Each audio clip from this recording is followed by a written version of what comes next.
Hello, Dr. Greg Gillum, CEO of Human Fusion. Hope you're doing well today. Now, in this video, we're going to talk about one of the three primary services that we offer here at Human Fusion. Probably everyone's familiar with the concept of coaching. We're an external coaching firm. We come in, help managers do a better job than they're doing. And we also do management training. We try to come in, get a really crystal clear idea of what the outcomes need to be, and then we train towards those outcomes.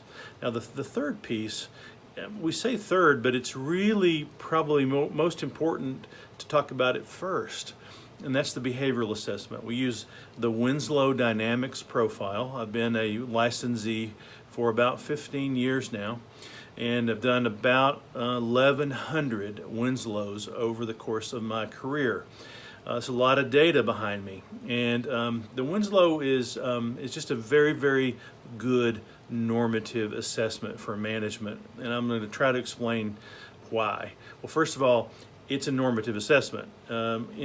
Normative assessments are used primarily for selecting individuals and making a good hire decision.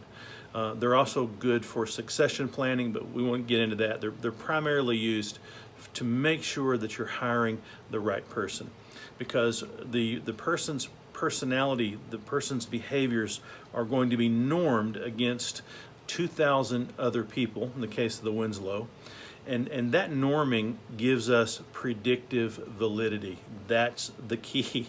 It gives us the ability to predict how someone's going to behave. And so if they've behaved in a certain way in the past, we're going to know how they're going to behave in the future. The Winslow is broken down into four different basic domains: interpersonal traits, organizational traits, dedication or work ethic traits, and then self-control, or EQ, emotional intelligence. And from that composite, it scores your behaviors. And if I run your personality against a supervisor position compatibility summary, it's big technical words here, then it will actually give me a number, and that number will predict how much stress you will have as a supervisor. It doesn't say you can't do the job.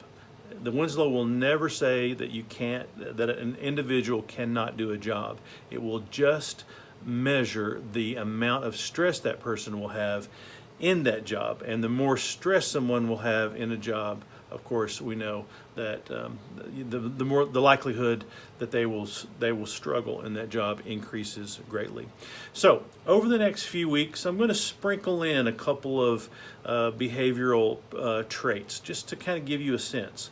I'm going to tell you what the trait is, and I'm going to then tell you what management behavior looks like if you score low in that, and what management behavior looks like if you score high. And there will be pros and cons on both sides. But you should kind of get a sense. You'll get a really good sense of what the Winslow does, and if it's the right tool, you might want to use it for yourself. All right, so that's it. That's the Winslow. You're going to be hearing a lot more about that in the coming weeks and months. I'm not going to inundate you, but just kind of sprinkle it in just so you can start to get an understanding. If you like management-related videos like this, please subscribe to Human Fusion, and we'll keep you up to date on all the latest trends that are affecting managers and management practice.